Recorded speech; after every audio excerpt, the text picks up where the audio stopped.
Eli mä oon Honkakosken Juha ja oon tuossa sairaanhoitopiiristä 10 vuosi päätoimisena pääluottamusmiehenä tehyn. Sitten mennään näihin ihania asioihin, keskeytyksiin. Tulevaisuudessa ei ole olemassa siis muodollisjaksotyötä eikä ole jaksotyötä, on vain yksi jaksotyö. Ja näitä samoja keskeytyssääntöjä käytetään kaikissa jaksotyötä tekevillä ihmisillä, henkilöillä, työntekijöillä, viranhaltijoilla. Tulevaisuudessa tulee olemaan 2 keskeytyslajia.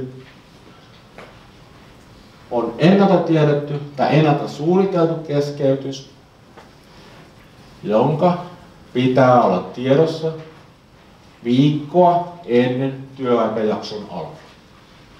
Nykyään se määräys on 5 päivää ennen, tulevaisuudessa on viikkoa ennen, 7 päivää ennen. Ja sitten on niin sanottu muu keskeytys. Ja muu keskeytys tarkoittaa sitä, että se keskeytys on tiedossa vähemmän kuin viikkoa ennen tasoitusjakson alkua, eli 6 päivää, 5 päivää, 4, 3, 2 tai 1 päivää, tai se tasoitusjakso, mitä eletään, niin se tapahtuu sillä hetkellä se keskeytys. Niin sitten vuorotyöluonteisella jaksotyötä tekevillä aikaisemmin oli se taulukko, niin se poistuu, se osaviikkokeskeytystaulukko, se poistuu kokonaan, sitä ei enää tulevassa tule olemaan. Ennalta suunniteltu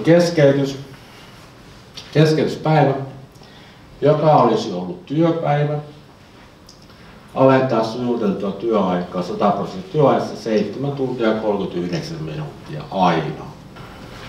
Vuorotyöluonteisessa jaksotyössähän mentiin ja mennään vielä tämän kuukauden ajan keskeytystaulukon mukaan, se poistuu. Nyt tulee tilanne, jokainen keskeytyspäivä vähentää 7 tuntia 39 minuuttia.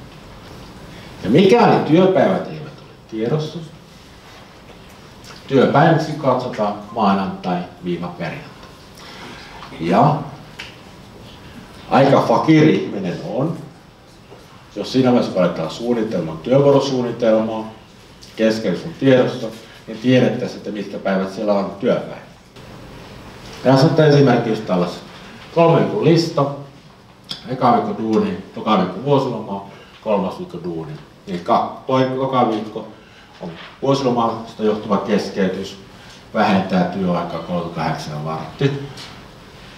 Ja se on tämän keskeytyneen jakson työaika. Tai esimerkiksi jos hakee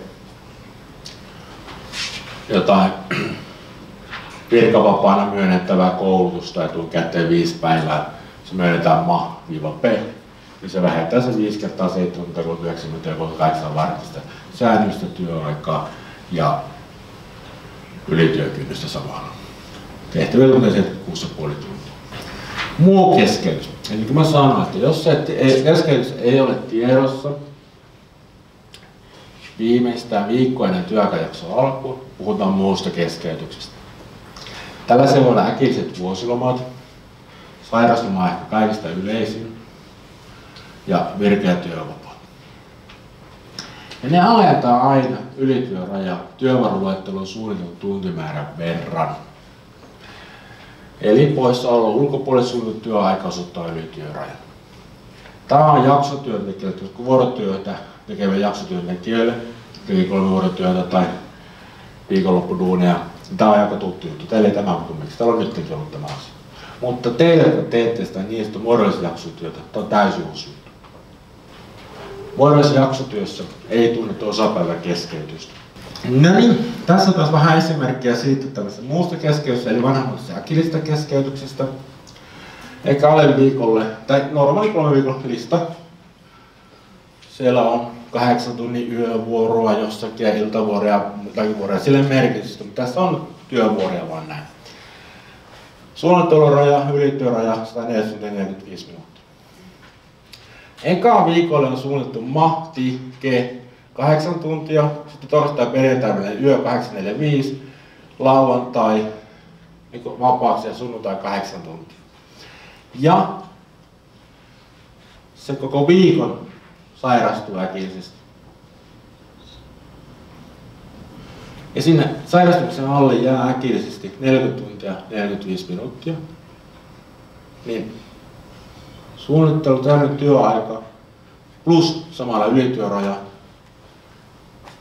on 140 tuntia 45 minuuttia miinus 40 tuntia 45 minuuttia, eli 74 tuntia.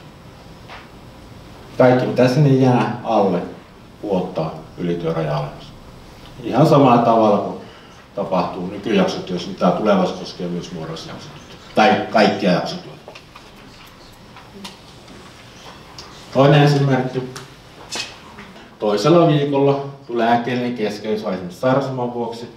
Keskiviikko-sunnuntai, alle jää 2 yövuoroa, 9 tuntia eli 18 tuntia yhteensä. Ja yli työraja ja säännöllinen työaika tippuu, mitä sinne alle jää, eli 18 tuntia. Sitten jos samassa tasoittumisjaksossa on suunniteltua ja muuta keskeytystä, niin mitä tapahtuu? Tässä esimerkiksi on tehty silleesti, että taas 3 viikon lista. Eka viikolla on suunniteltu tiistai-sunnuntai, vuosilomaa, jossa tiistai-perjantai ovat niitä työpäiviä, koska sinne ei alkuperin voi suunnitella mitään muuta, se on blankko se lista. Ja sinne jää tiistai, keskiviikko, torstai, perjantai 4 työpäivää. Eli 4 kertaa 7 39 minuuttia vähennetään tuosta 3 viikon säännöllisestä työajasta, jää 84 tuntia 9 minuuttia. 84 tuntia noin 9 minuuttia, korjaa. Ja se on säännöllinen työaika ja se on samalla ylityö. Ja sitten 3. viikolle sairastuu muutaman päivän, 3 päivää ja sinne jää 10 tunnin työvuoro sinne alle, niin silloin se muu keskeytys vähentää vielä 10 tuntia, mikä jää sinne alle. Säännöllistä työaikaa ja samalla sitä ylityötä. Mutta kun tämä kaveri oli tehnyt kakkosviikon torstailla pari tuntia enemmän, niin silloin suunnilleen 7 tuntia, oli tehnyt 9 tuntia, niin hetkinen, sillä onkin toteutunut 76 tuntia 9 minuuttia. 2 tuntia enemmän kuin on säännöllinen työaika, 2 tuntia enemmän kuin on ylityöraja. Saa 2 tuntia ylityönä maksu. Aikaa tarvitaan.